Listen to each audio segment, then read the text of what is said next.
네, 추석 연휴가 막바지에 접어든 가운데 귀성, 귀경객 가운데 코로나19 확진 판정을 받은 환자가 2명 확인됐습니다.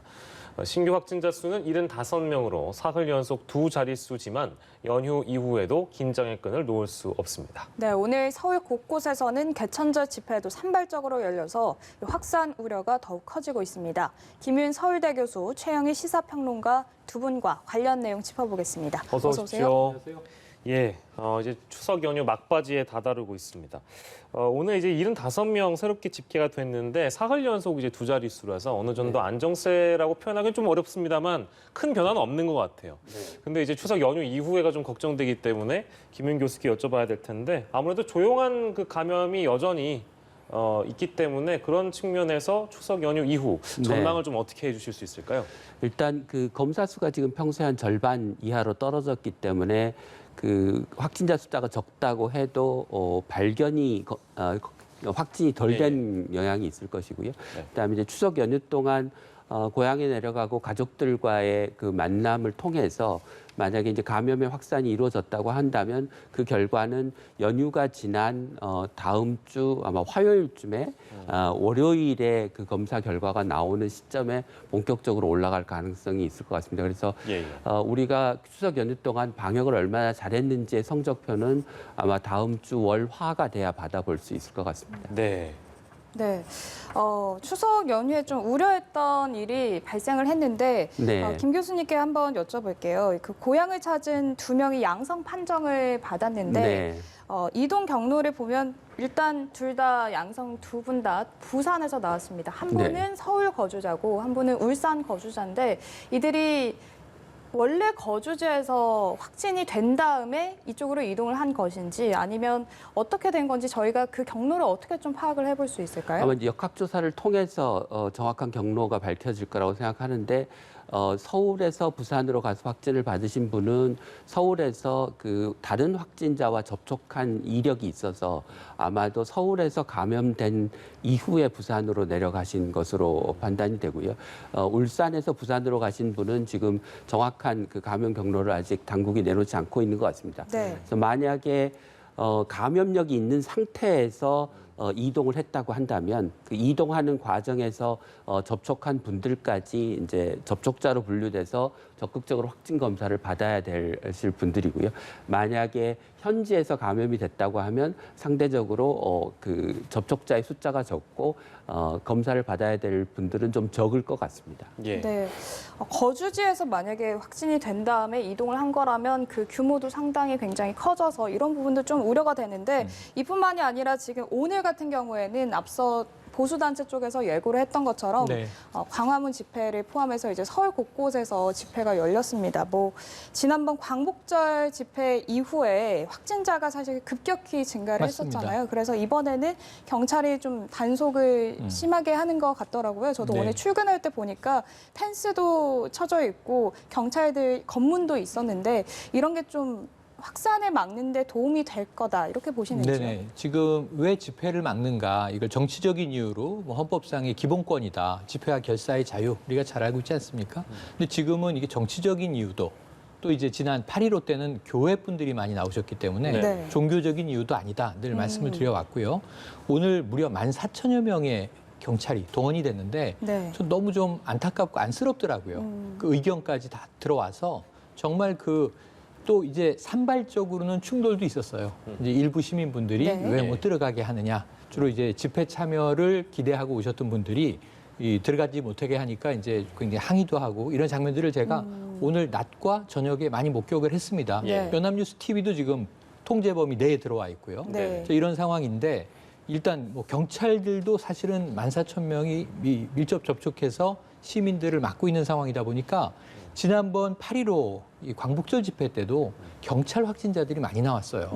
그러니까 이것도 좀 걱정이에요. 이분들은 공무를 수행하는 과정에서 확진되는 분들이고 하지만 8.15에 비해선 워낙 완벽에 가깝게 지금 통제를 했기 때문에 또 대부분의 시위가 일부 차량 시위로 전환됐고 근데 차량 진입도 지금 마포대교 이제 북단에서부터 사실은 굉장히 많은 곳에서 검문을 하면서 시위 용품을 보유하고 있는 차량들은 좀 걸러내고 오늘 한 30여 대 정도가 이제 확인이 되면서 진입을 통제한 것 같습니다. 그래서 그때 이 8.15에 비하면 접촉은 훨씬 떨어졌다고 보고요. 예. 그때보다는 이제 덜 우려해도 좋은 상황인데 이 정세균 총리도 오늘 아까 오후에 서울 경찰청을 방문해서 지금 이 집회 통제 상황을 점검하기도 했거든요. 네. 공권력이 살아있다는 것을 보여주겠다. 그런 집회는 허용이 안 된다. 다른 이유도 아니고 방역의 이유 하나 때문이거든요. 네네. 그래서 저는 집회로 인한 감염은 이 지난 여름보다는 조금 우려를 덜 해도 될 것 같은데요. 역시 아까 말씀들 하셨지만 추석 명절 이동량, 예. 예년보다는 이동량이 30% 줄었다고 하지만 문제는 70%는 이동했다는 얘기가 되는 거거든요. 네. 그렇다면 지금 부산에서 2명 이 감염이 나온 것 이외에 저는 아까 김 교수님 말씀하셨지만 이번 주말 지나서 다음 주 한 화요일부터의 확진 상황을 우리가 예의주시할 필요가 있겠다 이런 생각을 해봅니다. 네. 그러니까 방금 최 평론가께서 집회에 좀 제한을 두는 게 방역에 대한 우려 때문이다라고 네네. 말씀을 하셨는데 그런데 일각에서는 1인 시위나 아니면 차량 시위 같은 경우에는 감염을 되는 네. 우려나 뭐 가능성이 상당히 적은데 이렇게 그렇죠. 제한을 두는 게 좀 표현의 자유를 막는 것이 아니냐 이런 네네. 이야기도 나오더라고요. 그런 반론 충분히 나올 수 있습니다. 그리고 헌법 기본권은 지켜줘야 되지 않느냐. 이것은 뭐 이 진보 정당 내에서도 나오는 이야기고요. 그러니까 이 방역과 정치를 혹시 이게 정치적인 목적으로 반정부 시위를 막으려고 하는데 방역을 빌미로 명분으로 너무 강하게 통제하는 거 아니냐 이런 얘기가 오늘 아니 나온 것도 아니에요. 네. 그럼에도 불구하고 저는 역으로 지난 8.15 광복절 집회 때 법원이 허가를 해줬어요. 100명만 거리 두기를 하고 마스크를 쓰고 집회를 하십시오. 이게 지켜졌다면 전 개천절 집회도 다소 허용됐을 거로 봅니다. 네. 근데 문제는 그때 수천 명이 모이는 바람에 광화문에 그날 이렇게 접촉하지 마세요라고 정말 힘들게 방송에서와 방역당국이 이야기하고 있음에도 불구하고 5만 명이 넘게 모였다는 거예요. 저는 이거 좀 말이 안 된다고 봐요. 예, 예. 그래서 네. 그때의 지금 우리 정부가 방역당국이 놀란 것을 이번에는 또 과도하게 막고자 하는 노력으로 자꾸 서로 에스컬레이션 되는 현상이 아니겠느냐. 그래서 이번에도 저는 오늘 좀 걱정이 됐던 게 9대 차량 시위가 2개가 허가가 됐습니다. 네네네네. 근데 그게 있고 그것을 우리가 보도하고 또는 온라인상으로 이 집회 주최 측도 최대한 비대면으로 이걸 좀 홍보하고 했으면 아마 방역상의 문제가 없지 않느냐고 반문할 수 있었을 거예요. 네네. 이거 봐라, 법원이 허가한 만큼만 한다. 근데 사실은 그 광화문으로 진입하려는 장면들을 제가 여러 곳에서 봤거든요. 네. 경찰들이 막았으니까 집회가 없었던 거지 예. 열렸으면 오늘도 밀접 접촉 집회가 열렸을 가능성이 있다고 보는 거예요. 네. 그러니까 결국은 이게 정부는 방역과 관련돼서 통제 업무를 해야 되는 것이고 그다음에 시위를 하려는 또 이 분들은 계속 이제 뭔가 이 정부가 방역을 정치적으로 이용하고 있다고 이제 비판을 주로 하시는 것이고 이게 서로 계속 충돌하고 있는 양상이거든요. 그래서 저는 오히려 이 집회 주최 측에서 예. 정말로 방역 수칙들을 지켜주신다면 저는 앞으로 종종 문제가 없는 방역 수칙을 지키는 집회는 소규모로 허용될 가능성이 있다. 1인 시위를 왜 막느냐인데요. 1인 시위를 하시는데 예. 주변에 몇 분씩 모여 계신다든가 네네. 1인 시위가 너무 붙어 있으면 이게 복수 시위가 되는 거예요. 다수 예. 시위가 되는 거예요. 그런 측면에서 이 정부는 혹여라도 으르르 몰릴 것에 대한 걱정 때문에 원천적인 통제를 했다라고 보여지고 네. 그다음에 8.15 집회 때 저런 좀 불미스러운 상황이 벌어지지 않았더라면 지금 오히려 집회 자유가 더 잘 지켜지고 있지 않았겠는가. 네. 그리고 오히려 이 집회의 목적은 구호를 어떤 메시지를 전달하는 거잖아요. 비대면으로 굉장히 많이 할 수 있지 않습니까? 이미 SNS로 많이 하고 계시고 네. 유튜브로도 하고 계시고 그렇다면 오히려 방역을 잘 지키는 집회와 시위를 한번 고안해서 예. 이쪽으로 좀 또 한번 시도해보는 건 어떻겠는가 하는 권고도 드리고 싶습니다. 예. 뭐 아까 이제 평론가께서 짚어주신 이제 혹시나 경찰의 저지에 모이시지 못했던 분들, 뭐 제가 높아시면 이제 좀 짚습니다만 일단은 뭐 오늘은 이렇게 잘 넘어갔으면 다행일 텐데 이게 또 광화문 근처나 어디 시청 근처에서 모여서 뭔가 음식을 또 같이 드신다든지 이러면 그 부분도 사실 걱정이 되긴 합니다. 네, 그렇습니다. 예, 예. 그러니까 정부 그 법원에서 집회를 허가하면서 사전 사후에 대면 모임을 하지 않는 것을 조건으로 허가했기 때문에 네네. 뭐그 부분을 잘 지키시리라고 생각하지만 만약에 또 그런 일이 혹시나, 벌어지면 이 다음에 그 비슷한 집회 신청을 했을 때 예. 법원이 허가하지 않을 가능성이 더 높아지겠죠. 네네네, 알겠습니다. 세부적인 사례를 좀 저희가 짚어보도록 하겠습니다. 서울시 같은 경우에는 어제 하루 26명 증가했거든요. 근데 확진자의 절반이 어디서 나왔는가? 도봉구에 있는 다나병원에서 나왔습니다. 그런데 이게 굉장히 어떤 그 확산세가 다른 사례보다 좀 빠른 감이 분명히 있어서 이건 어떻게 좀 분석하고 계세요? 그 방역 당국이 발표한 그 내용을 보면 15일에서 29일까지 한 보름 동안 다나병원에서 퇴원했거나 외래를 방문한 사람들도 예. 검사를 받으라고 공고를 하고 있습니다. 이건 무슨 얘기냐면 그 기간 동안 이 감염이 진행됐을 가능성을 이제 시사하는 결과라고 생각합니다. 그러니까 상당히 오랜 기간 동안 다나병원에서 감염이 진행됐고 그 결과 대규모 감염이 발생한 것이라서 이게 이제 정신병원처럼 우리가 감염이 발생하면 대량으로 환자가 발생하고 고령층이 많아서 많은 사망자가 발생할 수 있는 그 위험 시설인데도 불구하고 네네. 감염이 조기에 발견되지 않았고 그것 때문에 대량 감염이 진행되고 있는 것으로 추정이 되고 있습니다. 네, 저희가 지금 사례별로 짚어보고 있는데 또 경기 용인시에서는 대지구와 죽전구 사이에서 집단 감염이 일어났는데 네. 둘 사이에 어떤 관계가 있나 봤더니 학생 17명이 모여가지고 같이 식사를 네. 했더라고요. 거기서 이제 1차 감염이 발생을 하고 대지고등학교에 다니는 학생이 또 가족들한테 전파시켜서 2차 감염이 일어나는 이런 상황이 발생을 한 건데 일단 야외라고 하더라도 같이 밥을 먹으면 가까이 접촉을 하기도 하고 비말이 섞이기도 하기 때문에 좀 여러 차례 예전부터 이런 부분은 좀 조심을 해달라라고 하고 식당에서도 가림막이 쳐져 있는데 이제 학생들이 어리다 보니까 무증상이었던 걸까요? 방역 당국의 발표에 의하면 그 최초 확진자의 경우에 증상이 있었던 거라고 합니다. 그런데 이제 그런 증상을 아마도 무시하고 학생들이 모여서 같이 밥을 먹은 것 같고 이게 야외였지만 말씀하신 것처럼 그 감염의 위험이 낮은 것이지 감염이 일어나지 않는 것은 아니라서 그 안에서 감염이 퍼지고 2차 감염으로 확산된 것으로 보입니다. 그래서 그 젊은 학생들, 젊은 층에서 코로나19의 감염의 위험에 좀 둔감한 것, 그리고 야외라고 너무 안심하고 방심한 게 아닌가라는 생각이 들고 이번 사태를 통해서 좀 젊은 층에서 코로나19 감염에 대한 좀 경각심을 더 가졌으면 하는 바람입니다. 예.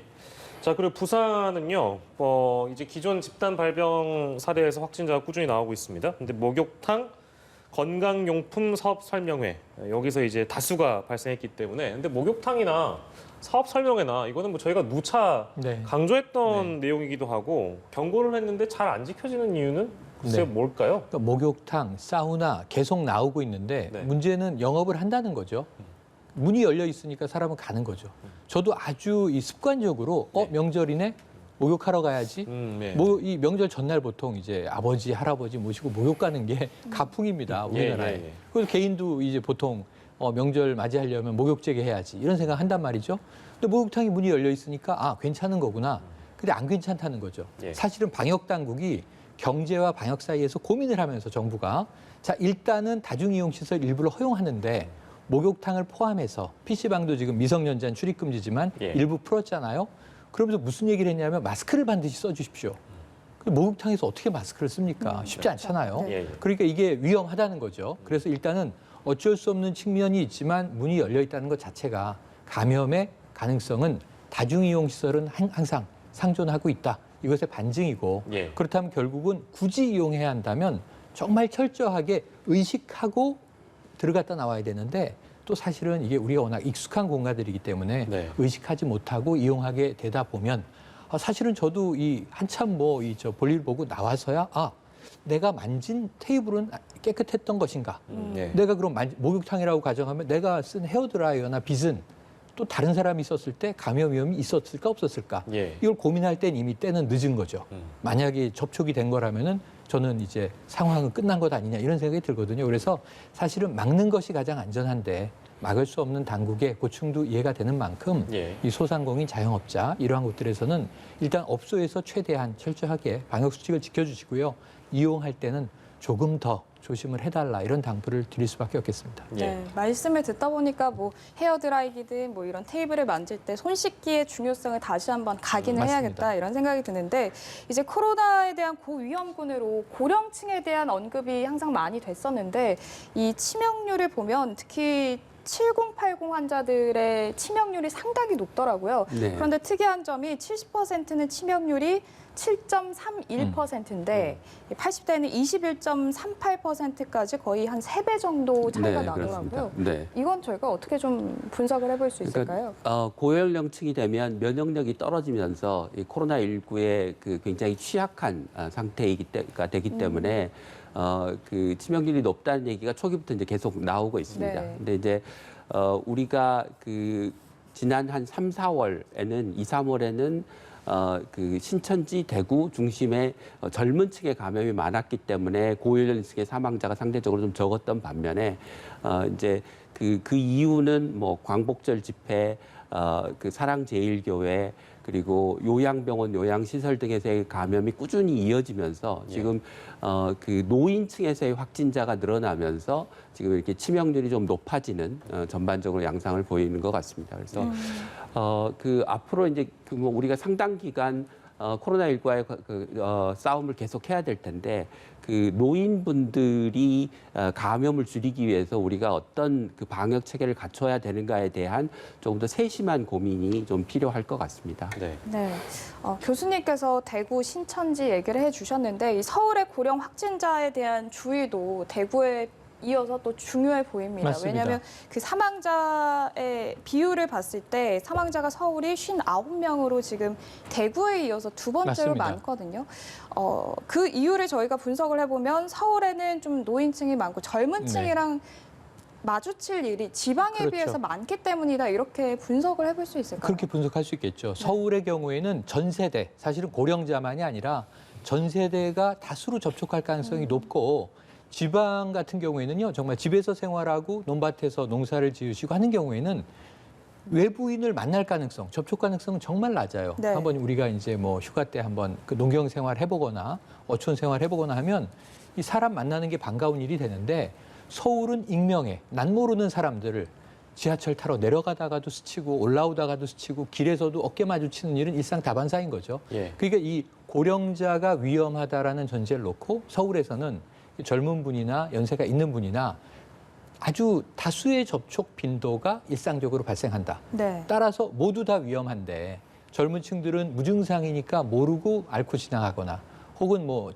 조용한 전파자가 될 가능성이 있는데 고령자들은 그야말로 직격탄을 맞게 되는 경우거든요. 그리고 이 서울의 경우에는 고령자들도 특히 이 주로 이 1인 가구, 예. 과거 이제 독거노인들이라고 많이 불렀습니다만 이런 분들의 인구 분포 비중이 굉장히 많거든요. 그리고 이분들의 다수가 경제적으로 넉넉하지 않기 때문에 또 경제 활동을 하셔야 된다는 거예요. 네. 그러니까 이제 계속 부딪히는 일들이 더 많아지고 그래서 결국 수도권의 경우에는 고령자의 경우에 어떤 위험성을 분석한다면 통계적으로 이 세대별 위험 분포가 아까 치명률 외에는 예. 나와 있지 않지만 상당히 급증할 것이다라고 예상 가능하다고 봅니다. 예. 네, 뭐 예전부터 저희가 언급을 했었지만 고령층의 치명률이 높기 때문에 젊은 층에서도 그런 부분에 있어서 좀 조심하고 네, 해야 될 맞습니다. 것 같습니다. 아까 교수님께서는 젊은 층이 좀 경각심을 가져야 한다. 그리고 고령층에 대해서도 좀 대책을 세워야 한다. 이런 이야기를 해주셨는데 일부에서는 고령층과 젊은 층에 대한 방역을 좀 달리 가져가야 한다. 이런 이야기가 나오고 있습니다. 네. 여기에 대해서 어떻게 보세요? 그 중앙임상위원회라고 이제 그 국립중앙의료원의 산하에 있는 그 감염병 전문가들이 모여 있는 위원회를 중심으로 해서 이제 이런 주장들이 되고 있는데요. 그 먼저 하나 말씀드릴 거는 이제 이분들의 주장이 그 집단 면역을 주장하는 것은 아닙니다. 그러니까 집단 면역이라고 하는 거는 많은 사람들이 그냥 감염에 걸리면 면역력이 생기고 그것 때문에 우리 사회 전체가 코로나19 감염으로부터 안전해질 수 있다라는 이야기인데 집단 면역이 생기려면 적어도 한 뭐 60에서 80%의 국민들이 감염이 되고 면역력이 있는 상태가 돼야 되는데 그렇게 하면 사망자의 숫자가 너무 많아지기 때문에 네. 희생이 너무 커지기 때문에 집단 면역은 올바른 그 전략은 아닌 것 같습니다. 그렇지만 이제 우리가 이제까지 해왔던 그 K 방역의 전략이 좀 진화할 필요가 있다는 생각이 드는데요. 먼저 이제 한 가지 좀 단적인 예를 들면 우리가 지난번에 그 사회적 거리두기를 2.5단계를 유지를 했습니다. 그리고 2주간 유지를 했는데 그것 때문에 사실은 그 소상공인 자영업자의 피해가 굉장히 많았죠. 네네. 그런데 만약에 그 단계에 우리가 중환자를 치료할 수 있는 충분한 인력과 시설이 있었으면 저는 2.5단계를 가지 않았어도 될 거라고 생각합니다. 왜냐하면 그 당시는 한 200명, 300명대에서 확진자 수가 유지되고 있는 상태였지 확진자 수가 급격하게 증가하는 상태는 아니었습니다. 그렇다면 우리가 그 200명, 300명 정도의 환자를 충분히 감당할 수 있는 인력과 시설을 가지고 있었다면 사실은 사회적 거리 두기의 단계를 그렇게 높이지 않고서도 유지 가능했을 수 있었거든요. 예, 예. 근데 그런 측면에서 그 치료 가능한 병상 인력을 좀 확충하면서 그 감염자의 숫자가 빠르게 증가하지 않는다면 조금 많은 환자가 발생하더라도 지금보다 유지 가능할 수 있다라는 그런 지점에서 이제 방역 체계의 진화가 좀 필요하다. 예. 역량 병상과 인력을 늘리는 쪽으로 또 다른 이제 그 측면은 앞에 이제 다단계 판매 이야기를 하셨는데 예, 예. 그 다단계 판매에서 계속 그 감염이 발생하는 이유 중에 하나는 노인분들이 가실 곳이 없기 때문입니다. 그러니까 노인분들이 그 아파트 단지에 있는 노인당 문 닫고 노인복지관 문 닫고 이제 갈 곳이 없으니까 다단계 판매를 가시는 거거든요. 네. 그러면 노인분들이 가실 수 있는 안전한 시설을 만들어 드리는 것이 다단계 판매에서 계속 집단 감염이 발생하지 않도록 하는 중요한 대책일 수 있기 때문에 그러니까 지속 가능한 방역 대책이라는 측면이 막는 것이 아니라 안전하게 갈 수 있는 곳을 만들어주는 것이 대책일 수 있다는 것입니다. 그래서 예. 그런 측면에서 K 방역 체계가 좀 진화할 필요가 있다. 기존의 막는 것 위주의 방역 체계에서 좀 진화해야 이게 지속 가능한 시스템이 된다. 우리가 적어도 내년 말까지는 코로나19와의 싸움이 지속될 것이라고 보고 있는데 내년 말까지 이렇게 계속 막기만 하고 사람들한테 참으라고만 해서는 이게 사람들이 버텨낼 수 없을 거다. 우리 경제도 버텨내기 어려울 거다. 이렇게 생각을 하고 있습니다. 예, 지속 가능한 방역 체계, 즉 현 시점에서의 방역 체계보다 좀 더 진화한 방법들을 좀 제안을 해주셨습니다. 마지막 질문이 될 것 같은데요. 트럼프 대통령 확진 네. 많았잖아요. 근데 치료한다고 한 게 지금 렘데시비르 투약하는 거랑 항체 약물도 같이 투여한다고 합니다. 이게 치료 기간을 좀 단축하는 데 도움이 될 수 있을까요, 교수님? 렘데시비르 같은 경우 이제 그 중증 코로나19 환자에서 투여를 하면 발병 기간, 예. 앓는 기간을 좀 줄일 수 있다라고 하는 보고가 있는데 지금 트럼프 대통령은 아직까지는 그 가벼운 증상만 중증은 보이고 아니라고 하는데요. 네네. 그래서 렘데시비르가 효과가 있을지는 잘 모르겠습니다. 항체 치료제 같은 경우는 경증 환자에서 부작용 없이 그 증상을 낮추고 치료 기간을 단축하는 효과가 있다는 이제 그 회사들의 주장이 있긴 하지만 예. 이게 연구를 통해서 아직 검증된 상태도 아니고 이게 그 미국 FDA의 승인을 받은 약물이 아니라서 네. 그 실제로 효과가 있을지는 뭐 여전히 좀 불확실한 상태입니다. 예. 네, 알겠습니다. 두 분 말씀 오늘 여기까지 듣겠습니다. 김윤 서울대 교수, 최영일 시사평론가와 함께했습니다. 고맙습니다. 고맙습니다.